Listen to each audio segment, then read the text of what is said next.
the device and use a programmer, but don't program, instead read, create a bin file out of it, and then bring it back into a forensic utility and parse it out just as if it was in the phone. Now it shows that it's all deleted, and you'll see it here in the example.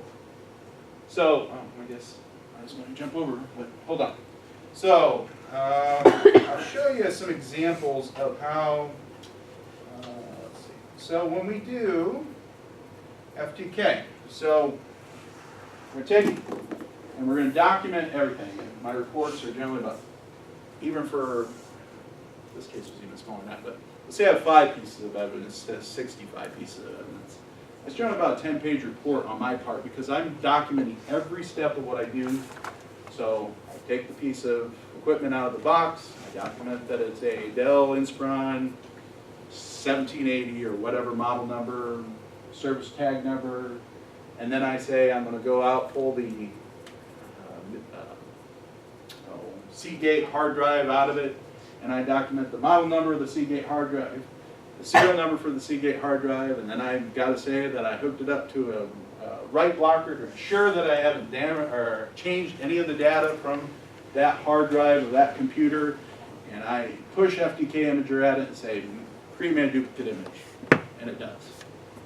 And then it's my job to come back and say, verify that duplicate image isn't unchanged from the original, and it does, hopefully. If you have bad sectors, then you're like, oh geez, now what do I do? Hard drive's going back to that. So it hash verifies the drive. So once I get into it, and this is a case that was a financial crimes case, and the whole case kind of was dictated on the fact that he was shipping labels, or he was shipping construction equipment out and kind of doing some, the guy worked for the company. He, I chose this one because I can show you this stuff. I can't show you the child porn stuff. You don't want to see that, but this is a good one. He worked for the company. He set up their online sales through eBay, used PayPal to do transactions. What the company didn't know is he was the primary bidder, and as soon as he bid on it, he would take it off and award himself the bid, and then he would take it back home and resell the product on eBay for a much higher price. Well, the kicker is that the company, for everything he sold, he got commission or a portion of the sale, and then he was also then buying it and then reselling it for even higher profit, so he's getting it on both ends of the deal. So the only thing we could find is because he didn't use this particular device, but what we did find in this case was the shipping labels. So I was able to come in and say that in this area of that hard drive, we had a shipping label that matched a PayPal buyer on this computer. This was from the work computer. So he wasn't even courteous enough to pay for his own shipping label. He printed off work's computer use and they're done. So that's what I was able to find that made the case, and he got convicted for internal theft. And so what you see is basically a series of shipping labels there throughout the... That's the only thing I could find. I couldn't find any of the eBay transactions. I couldn't find any of the that were pertinent to the case, because what Detective Laddick was able to give me was a list of the transactions. I can use FTK to do a search. Actually, I can show it to you. It's kind of cool. I can search for a particular value, and it'll go through the whole hard drive and look like. It's kind of like Spotlight on a Mac, if anybody has Macs. Spotlight works. Actually, that's what they do use on Macs a lot. Purdue's big about Spotlight. It's a good forensic search utility. Once you have your image of your hard drive for a Mac instead of for a Windows computer, you can actually load that image into your Mac and then use Spotlight to do all your forensic searches for you. It's great. It's really fantastic. Yeah, it does indexing with Spotlight. So Yeah. Is that index, can you search that index file as well? Or like, and see like older things that were deleted? I'm not sure how. No, and that's the difference between FTK and Spotlight. Boy, I'd have to go back to my Purdue notes. Good question, huh? No, I do not believe it looks for deleted data. It would only be the information slide on it. the drive, so anything that had the header removed because you said delete, it's not seeing that, the difference. Yeah, it could still be what's called, we call low-hanging fruit. It could be in the trash barrel, it could be in a cache folder somewhere, but it might find it. But FTK, Ncase, what it does is that it'll then you do what's called carving. We'll tell the device to carve the entire hard drive and look for those removed headers because they're still a footer. So when you say delete, it doesn't delete unless you wipe it. Tell it to wipe that file or actually go in to the ASCII and write zeros. So it goes and looks for the footer and then points back to the top of the file and say, okay, we know that this is a photograph, or this is an Excel document, or this is a Word document, because here's the footer down here, and everything above it we deleted and carved that back together. It puts the pieces of the puzzle of that file back together. So what we'll get a lot of times, especially with child pornographers, they'll delete the image, but it's still alive on the hard drive, and then it'll basically carve it back together. So, didn't have that with this because they were just there. It did not show up and carved out. So that's what we'll generally get with. I wish I could show you other examples, but I have to be careful. This is no problem. The jail, through appeal is all good. But yeah, so that's what you'd also get. We bookmark things. Although it didn't, in this case, it must have in the evidence list. It's supposed to give you the hash values for each file, but maybe I told it not to do that because it does take time. Because the hash values weren't important. For pictures it is, because I got to be able to, for like a photo in a child pornography case, I got to be able to send that hash value to the National Center for Missing and Exploited Children and say, is this bad? Verify that it is indeed. And the other thing is if they don't know about it, but it's very evident that it is, let's say it's a little itty bitty, and the little itty bitty is obviously not over the age of 18, and they don't know about that file, now they do. So now the next time somebody runs across that image on the web, in a criminal investigation, I send that to NCMEC, they say, oh yeah, this is from Fort Wayne's case, they had it too. So. But normally you'd see a couple extra lines in here where there'd be a SHA-1 or MD5 hash value. And, so that's generally what we'll do is give those two hash values. Everybody understand hash values? Did I explain? Ever explain that? It wouldn't hurt. Some of them probably. Okay, so I'm here because I know you guys are kind of here with me because you're all in this discipline. Basically, a hash verification value is a mathematical algorithm that the computer creates that verifies that that file is indeed the file. So for the entire drive, when it creates a SHA-1 or MD5 hash value, and we go back and verify it. So the program then creates in, let's see, is it in the text file? So use the mouse.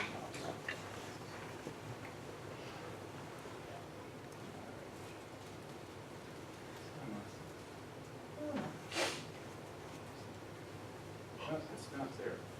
I didn't put much in this report. It wasn't important for this case, but normally there would be a text file that FTK creates that creates a hash. So it reads the entire drive and says, this is what we see, it creates a hash value. Once it takes the image, it creates another, it then calculates all the data it sees and creates a hash value. If those two hash values match, then we know that the drive's unchanged from the image, and then we go back and do a third hash verification on it once we take it back out of the image. And that our goal is that mathematical algorithm matches all three times. Because then I can definitively say in court that the evidence is unchanged. You could take that computer, plug it back in, turn it on, and what you'd see is what you'd see when it was removed from wherever the location it was collected from. Yeah? Is the hash absolutely unique? It's pretty accurate. The term that I can best, and I actually had a defense attorney once ask me about hash, and I kind of giggled because it's pretty accurate. Still, the gold standard for law enforcement is the fingerprint. Extremely unique, it's only yours. DNA is accurate to you, or a twin of you. The hash value, I think the SHA-1 hash value, they say, is roughly 28,000 times more accurate than human DNA. It's pretty accurate. So it's kind of hard, and when I put that out there in the court, I saw a bunch of this in the jury box, and I'm like, that's pretty accurate. So I'm like, okay, you got the message. Good, very good. So that's what you get with a computer file. So, extraction report. This is Hawaii Android running. Well, I don't have it. Oh, that's the chip off. So we generally put them out as. Hold on.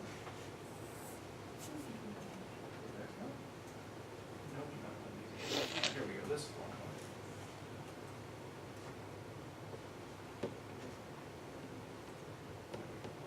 So, this is what's called a physical extraction report from our UFAB. So what we've done is we've taken it and pulled it to do a bootloader on a, this is an LG, tell us here. Again, this is fully adjudicated, it's gone through the appeals process, yada, yada, yada, so you don't have to worry about. So there's the Android ID. The MZ is an International Mobile Subscriber Identity that's unique to the SIM card that's in the phone, and it's American Detroit Central time. So there's those beautiful hash values I was talking about. So the goal is that each of those areas that are hashed are unique then to that bin file. These are the plugins that they use to dig away at it. And then I can go to the contents. So the difference between a logical examination on a mobile device and a physical examination on a device, logical means what's there live on the memory. Physical means it's everything that that hard drive contains. So when you take your Snapchat photo and delete it and say, okay, it's not there, or whatever, it is. Because that's how flash memory works. Flash memory, you have to, well, it really is true of all computers, but flash memory specifically in mobile devices is unique because that block is not written over again until you've completely gone through all the blocks of memory.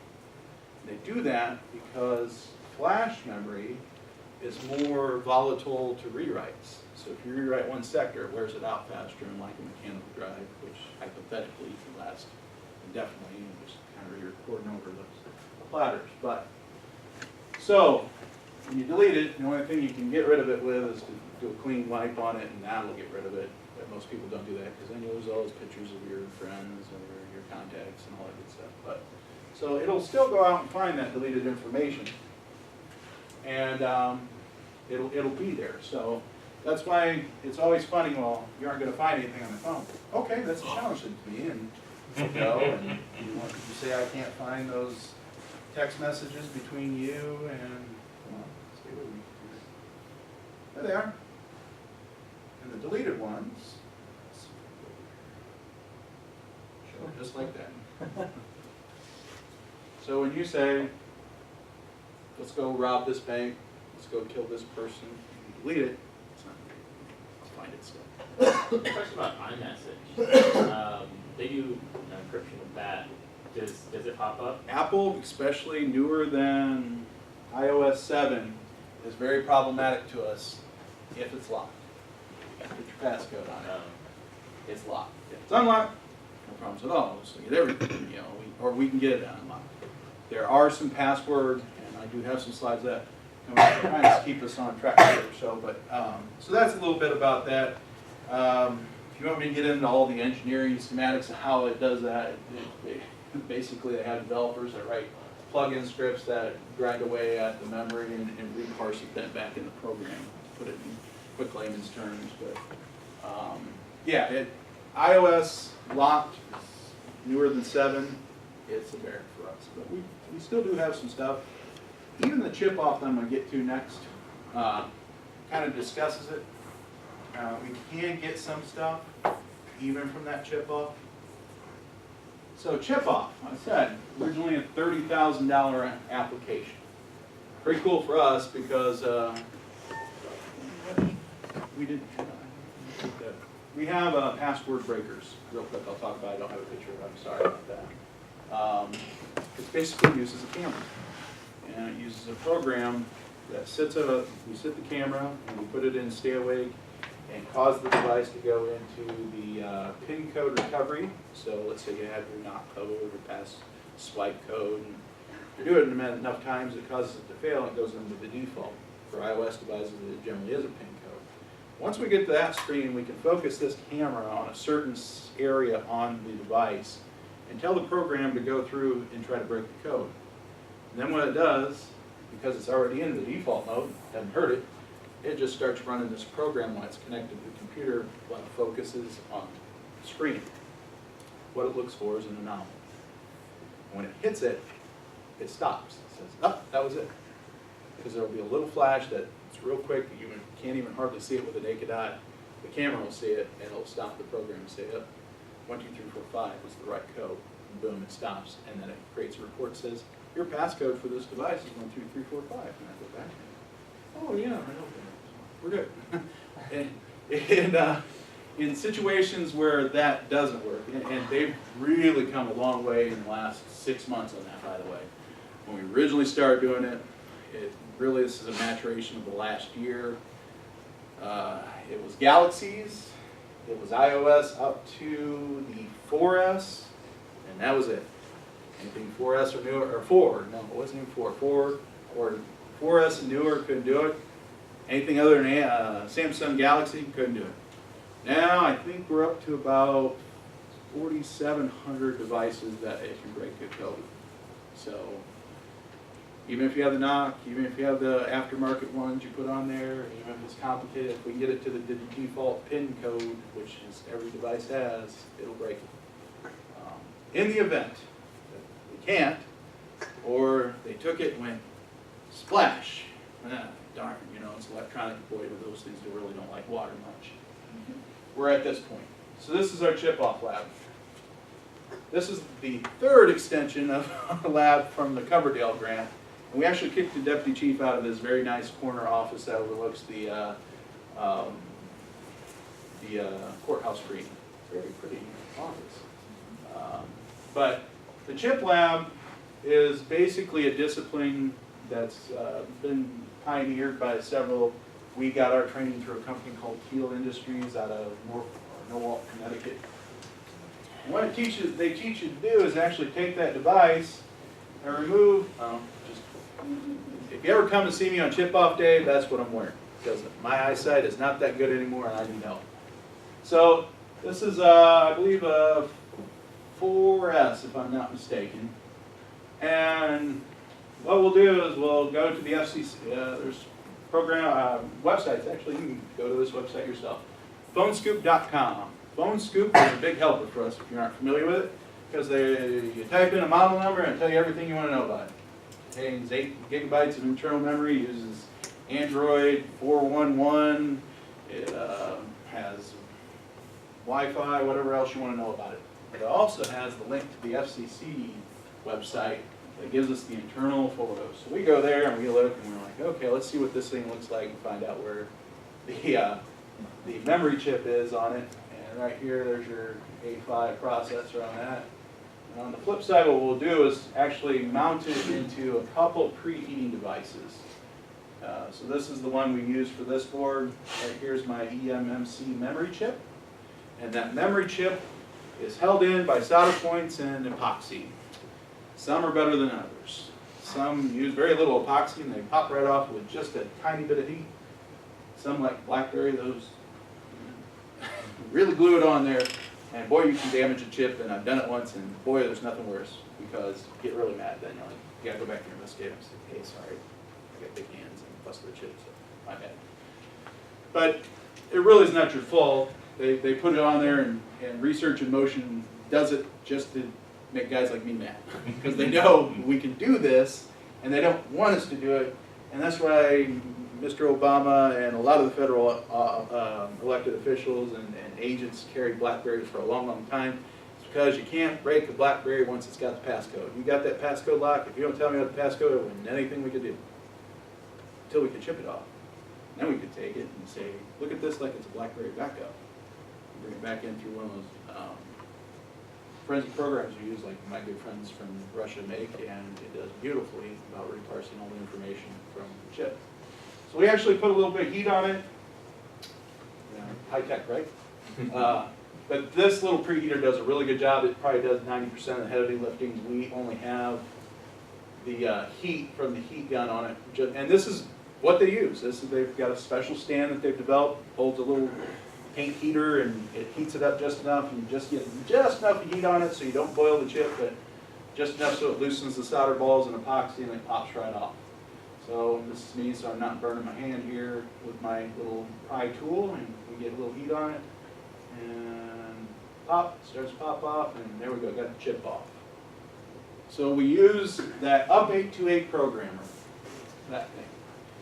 Put the chip on there, and the fun part is then, well, first generally we have to clean off all the residue epoxy, which is why we have that, going back, our nice little vent hood so we don't die of toxic fume.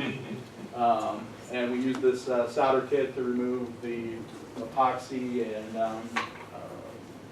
uneven solder balls. We'll generally resolder the connection points just using solder paste. And once we've done that, then we can come over and load that thing into our UP828 programmer. We tell it, instead of program this chip, read it. Tell me what's there. What it does is it creates a binary file. And from that binary file, so back out.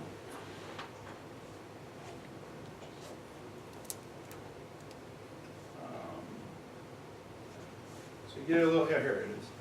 That was a Toshiba eMMC binary memory chip. I think it was 4 gigs, so that's why people create 66. So tell me everything that's there.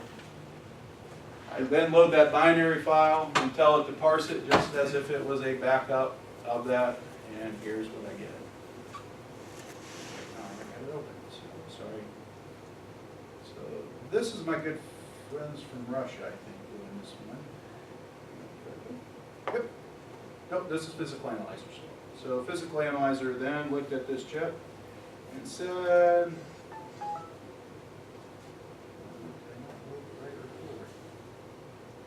oh, that stinks.